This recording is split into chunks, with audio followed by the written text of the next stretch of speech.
Let me borrow that for a second. Really get it dry so I don't wreck the leather here.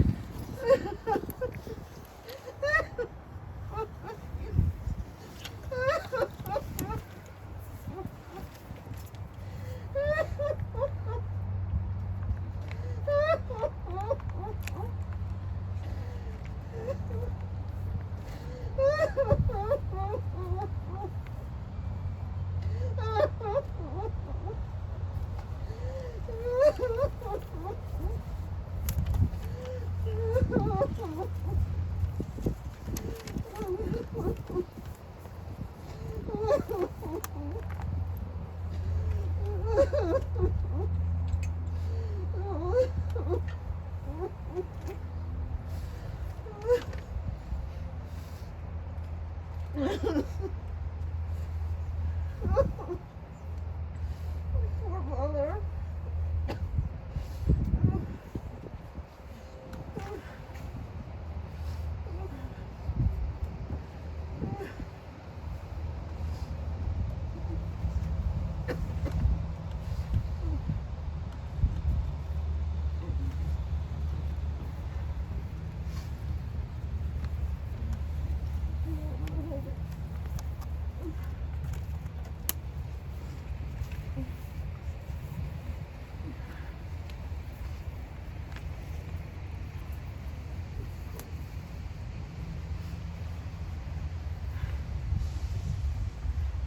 Adonai roi lo echsar, binoteshe yarbitseini al mei menuchot yenahaleni, nafshi yeshovev yancheini v'magalei tzedek lema'an shmo, gam ki elech begetz al mavet lo irara, ki ata imadi.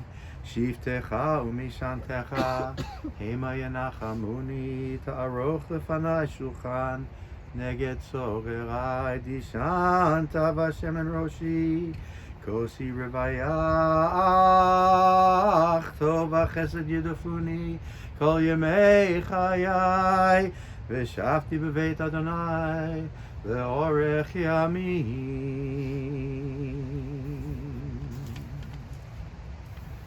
The Lord is my shepherd, I shall not want. God makes me lie down in green pastures, leads me beside still waters, and restores my soul. You lead me in right paths for the sake of your name. Even when I walk in the valley of the shadow of death, I shall fear no evil, for you are with me. Your rod and your staff, they comfort me. You have set a table before me in the presence of my enemies. You have anointed my head with oil, my cup overflows. Surely goodness and mercy shall follow me all the days of my life, and I shall dwell in the house of God forever. We include these beautiful verses from the 23rd Psalm at a funeral service with the hope that these words will comfort and console us.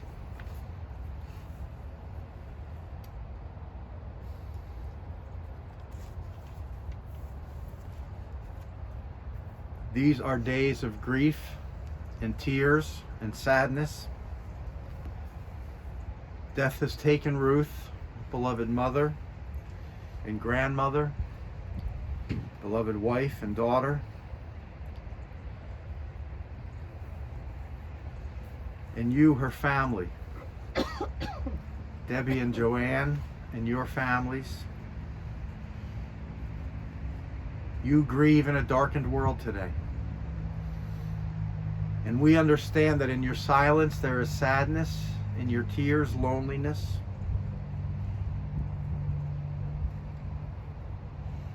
In this time of sorrow, may you find the presence of loving friends to be comforting to you.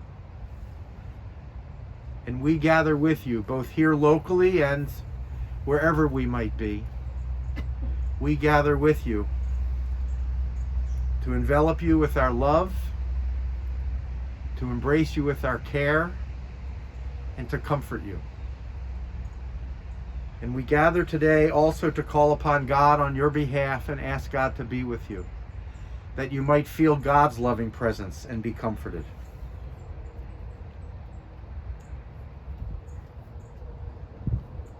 Your mother and grandmother and great-grandmother, she had a love that brought all of you together in life, that united you in life.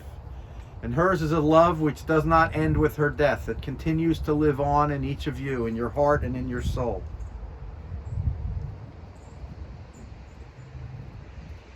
And so simultaneously as we grieve, we also reach deep into our soul to find the strength to offer our gratitude for the gift of her life, a life that was full and well and richly lived. We give thanks for the companionship that you shared with her along life's path. And we give thanks for the gift of her heart and mind and all those things that she did and said that brought joy and happiness into your lives.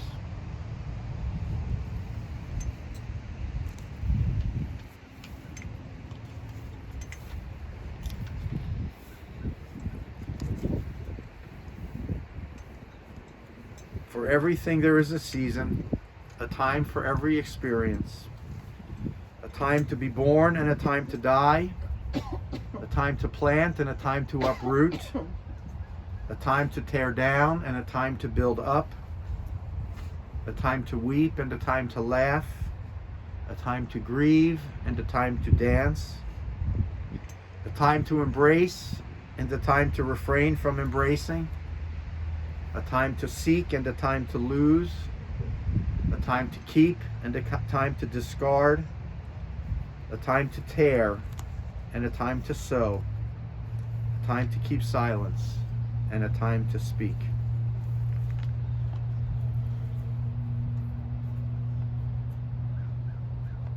Debbie and Joanne are both going to share some remembrances and memories of their mom. I'd like to call upon Debbie first, if I could.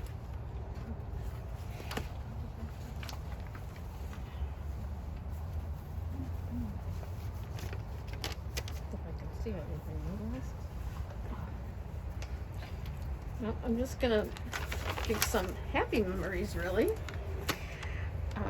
Every summer, since my mom couldn't come back to Cleveland, I would bring the family down to her. We would rent a big house, and all the kids would come down, and we'd rent a house that had a swimming pool, and every day we would pick her up and bring her back to our house. And she always had special gifts for the kids. We would go back to her apartment on the first day after we picked her up after dinner, and she had special gifts for each of the kids, and they had great joy. It was like Hanukkah, unwrapping all the gifts and everything. And no matter how difficult it became for her to get around, she still went to this very special, exclusive store for children that's should have been called Grandma's Boutique, because I think only a grandmother or great-grandmother would spend the money like that. She would drive there in her little car, get out with her cane, and pick out at least 5 gifts, if not more, for the kids. And kids still talk about that trip to Florida and fond memories, and we haven't been able to take it because of the virus disrupting everybody's lives. I just had a couple of memory things that I wanted to share. When Amanda and Julie were in 8th grade and they were attending all those bar and bat mitzvah parties, my mom would take them to the Donnelly shop, which is no longer, but she would take them there to pick out the most beautiful dresses that they had. Price was no object. And they had, I think they must have had 10 fancy dresses. Most of them Amanda got to wear first, and then unfortunately Julie, being born same season, always got those hand-me-downs, but I think you might have gotten maybe one new one. My mom was very generous. She couldn't do enough for my kids and for my sister and myself. And Mom, you can rest in peace knowing what a wonderful Graham and Gigi you were, and we will all be eternally grateful.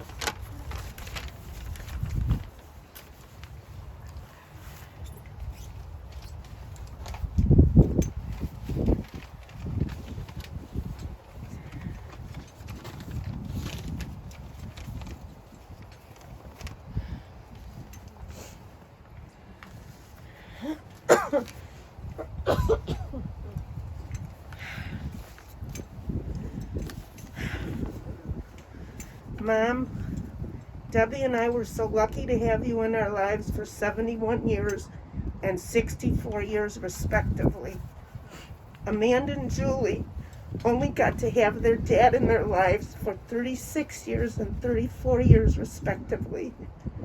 And the little ones only had their pops for a short time. You lived a long, fulfilling life for 94 years. You traveled the world with Dad. You had a very active and social life surrounded by many friends. You enjoyed playing bridge, going to the theater, orchestra concerts, and Browns and Dolphins football games together. In your younger years, you enjoyed water skiing, boating, and tennis together. Your children, grandchildren, and great-grandchildren meant the world to you. You never forgot a birthday and took great pleasure in selecting the perfect birthday gifts. I still remember the little pink and purple sequin purses you picked out for the little ones a few years ago. You found purpose in volunteering most of your adult life at the hospital and hospice, and you took great pride in the work you did there.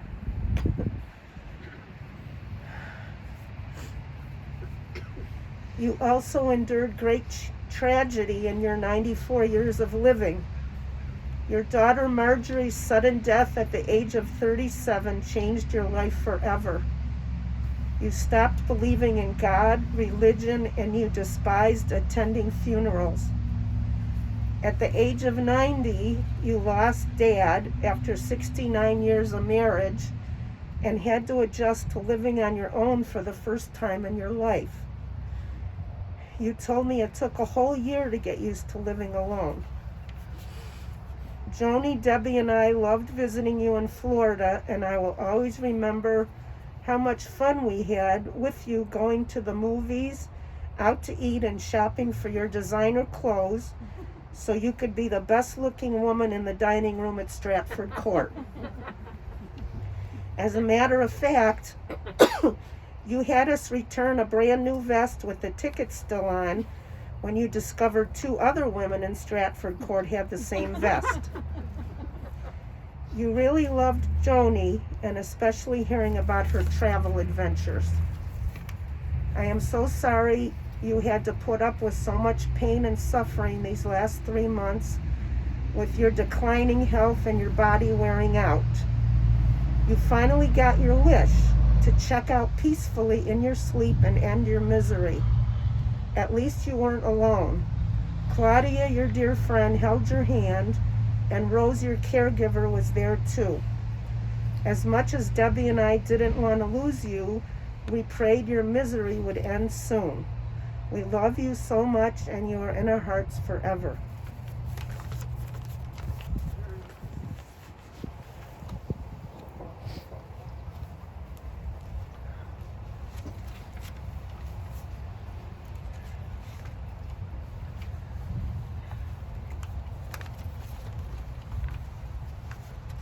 Joanne and Debbie, thank you. Tradition teaches that words that come from the heart enter directly into the heart.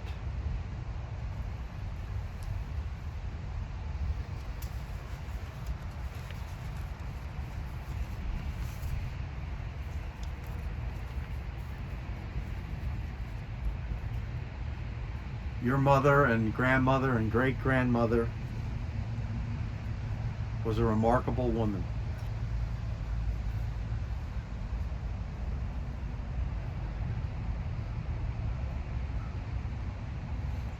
Before it was so popular or common, She attended Flora Stone Mather, now of course Case Western, and received a college degree, a university degree in social work. And that's the time when she met your father. They fell in love and married, and Joanne, as you said, enjoyed 69 years of married life until his death just a few years ago. And they filled that life with love and companionship. They created a family together, 3 daughters, the 2 of you and your sister of blessed memory.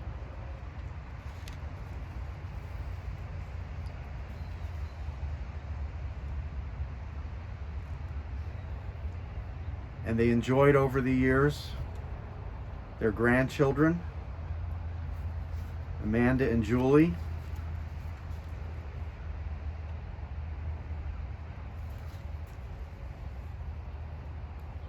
And then the 2 of you, as we mentioned last night, found it necessary to marry men with the same names.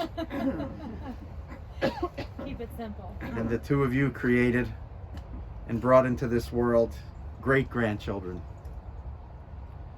for your papa and your grandma. Abby and Haley and Zachary and Jordan and Remy.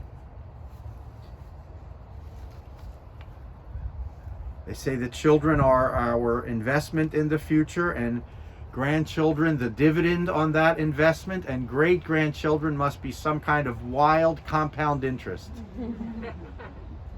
And from that vantage point, Ruth was a very wealthy and rich woman.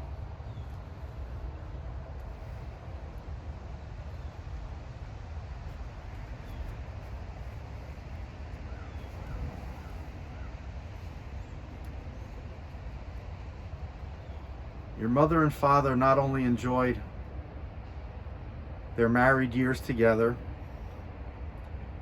they also worked together for part of those years. Your mother helping at the drugstore,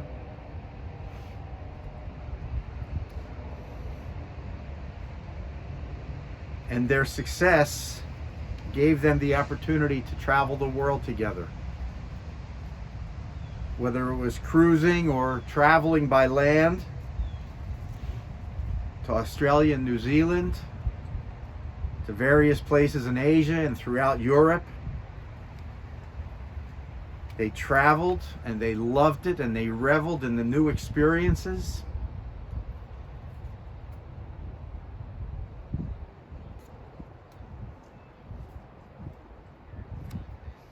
Whatever was exciting in their lives, whatever they enjoyed the most, it somehow paled in comparison to how much they enjoyed their grandchildren and great-grandchildren.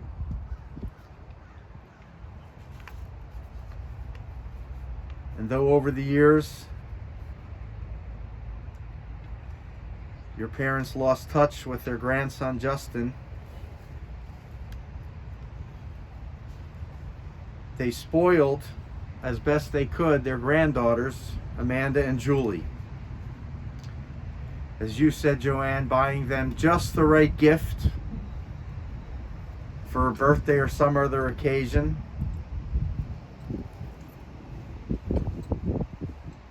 Who could help but buy clothes as a grandma for 2 such wonderful granddaughters?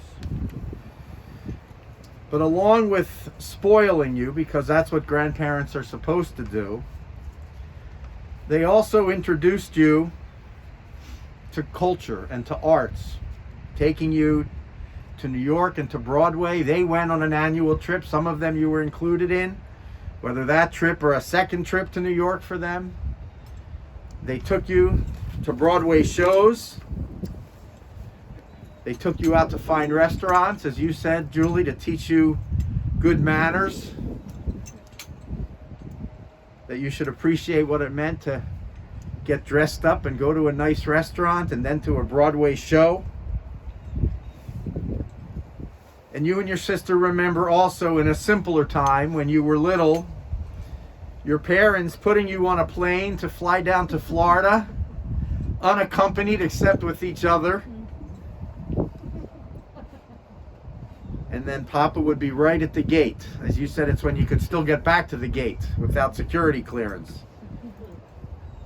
And Graham was only a few steps behind him, with holding her purse, ready to greet you and make sure you arrive safely and securely. I think the right word is doting grandparents, and of course doting great-grandparents.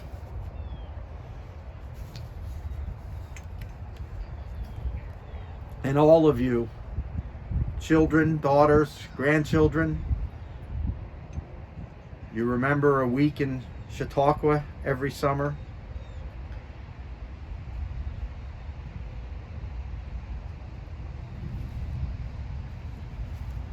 Your parents moved to Florida first as snowbirds, half a year there, half a year here, eventually moving there full time. And one of the things that Ruth loved about Florida so much, Amanda reminded all of us of this, is that where they lived, they had a wonderful view of the Intercoastal Waterway. And she loved that view, looking out on the water. And being in Florida enabled her, of course, also to go to the beach, to walk along the beach and to collect her seashells.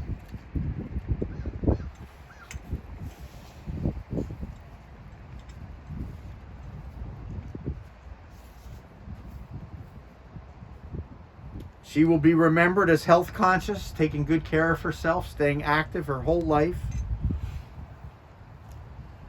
Outdoor activities, tennis and water skiing and boating. And indoor activities, card games, many of which she taught you, gin rummy. And she was an avid and a fierce bridge player. You included it in the obituary. It's a wonderful quotation from her, that the last thing to go is bridge. She loved her bridge and ran an underground game, I learned, after COVID broke out and you weren't allowed to visit in each other's apartments down in Florida. She got 3 women together along with her and they ran a little underground. Reminds me a bit of Guys and Dolls, a permanent floating crap game. In this case, it was an underground bridge game.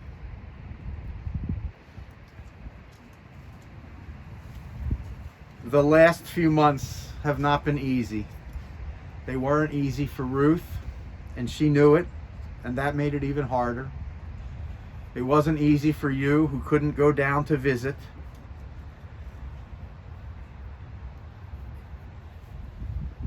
But keep in mind, as difficult as those days were, those were only a few months out of a life of 94 years, and I hope that with time, the difficulty of the last few months will recede into the background of your memories, and you will instead remember her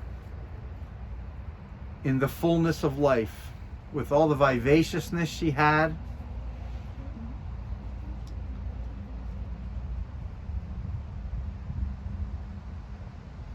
may you remember her with a wonderful smile, with the love that she shared, with the appreciation she had for having such a wonderful and devoted family.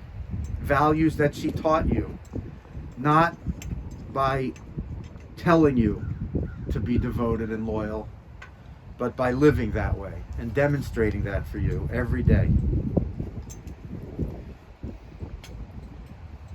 Just a day before she died, her doctor called her tenacious, called her a warrior, to describe her tenacious spirit and the way she lived.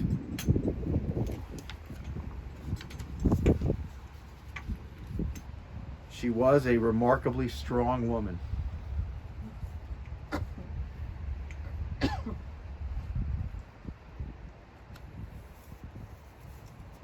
In these pandemic days that we're living through, it is especially challenging to lose a loved one.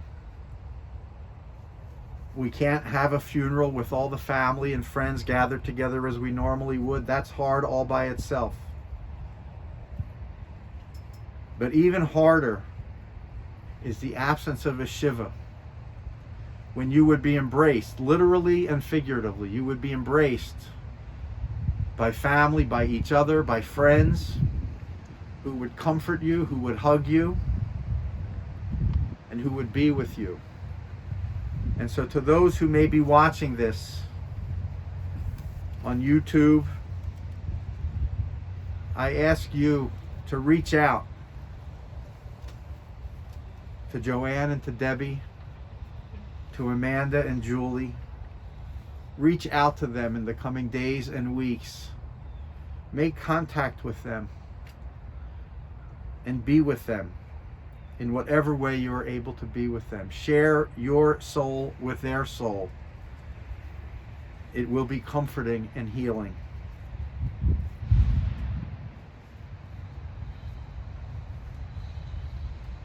When we die, we take nothing material with us from this world. Jewish tradition has us bury our dead with open hands rather than closed fists as a way to indicate that we leave it all behind. What lives on, the rabbis teach, that is of significance and importance is not our material goods. What lives on after we die is the Keter Shem Tov, the crown of a good name, that some people, in the way they live and the way they love, some people earn for themselves in the years granted to them. Ruth earned her Keter Shem Tov many times over. The crown of a good name accompanied her in life, and it is now bequeathed to all of you in her death. Carry the crown of her good name into the future. With every generous act you perform for another person, you wear the crown of her good name, and you pay tribute to her life. Just as she volunteered and helped so many people over the years at Mount Sinai Hospital, at Florida, at Boca Regional Hospital, at the hospice, just as she volunteered and helped so many people, every time you help someone, you wear the crown of her good name, and you honor her memory. Zecher tzadeket livracha. The memory of a righteous woman is forever a blessing to all of you who knew her and loved her. Amen.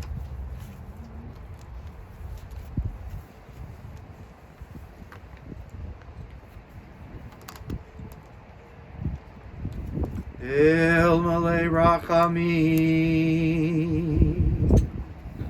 shochen bamromi,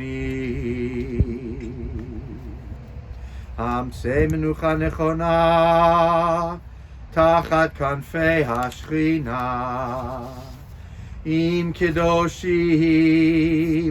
utehorim, kizohar harakia, mazhirim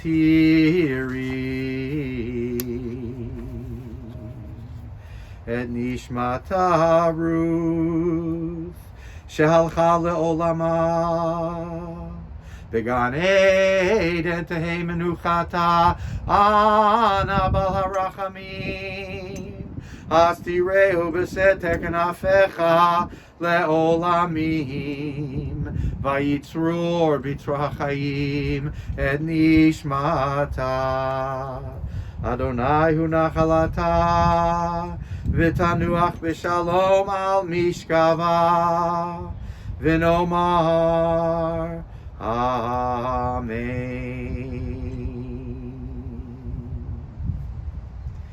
Compassionate God, eternal Spirit of the universe, grant perfect rest in your sheltering presence to Ruth Bonn, for she has now entered eternity. O God of mercy, we pray, may Ruth find refuge in your eternal presence, and may her soul be bound up in the bond of everlasting life. God is her inheritance, and let us say, Amen. In the rising of the sun and in its going down, we remember Ruth. In the blowing of the wind and in the chill of winter, we remember her. In the opening of buds and in the rebirth of spring, we remember her.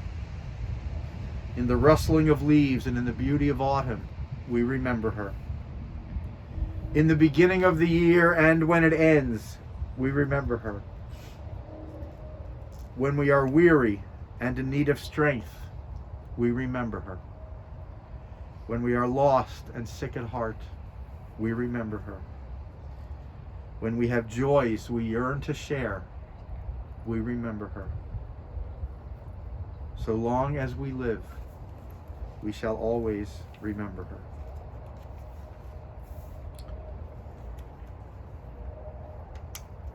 Hatzor tamim po'alo ki chal drachav mishpat el emunah ve'einav el tzadik v'yasharhu. God is sure, our movable rock. All God's work is upright. Who can say to God, what is it that you do? For you are righteous in your dealings in both death and life, and every soul is in your trust. Al mikoma tavo b'shalom. May Ruth's soul come to her eternal home in peace. I'd like to ask everyone to please rise.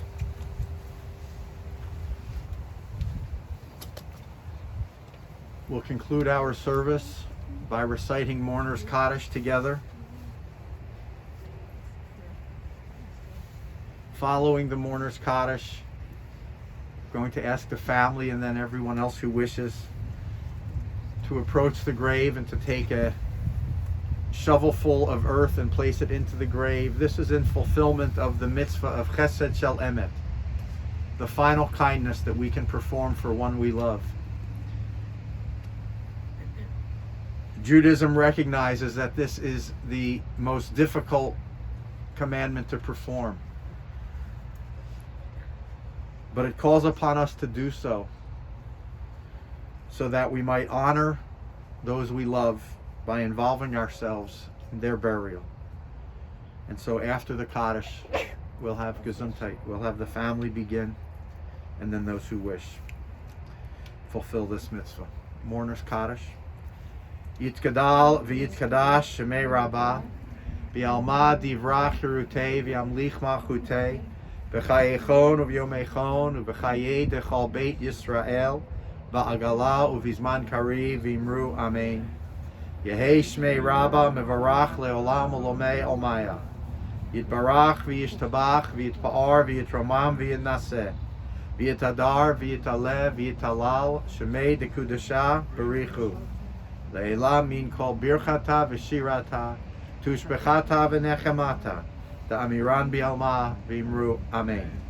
Yehei shlama Rabbah min shemaya v'chayim aleinu v'al kol Yisrael v'imru amen. Oseh shalom b'imromav hu ya'aseh shalom aleinu v'al kol Yisrael v'imru amen. Go your way, for God has called you. Go your way, and may God be with you. May your righteousness go before you, and the glory of God receive you. Debbie, Joanne, and Joan, if you'll come forward.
was wonderful. My condolences. Very nice.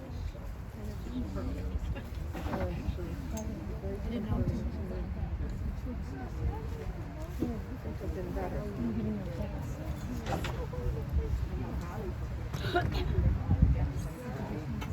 Surprised that you could be here.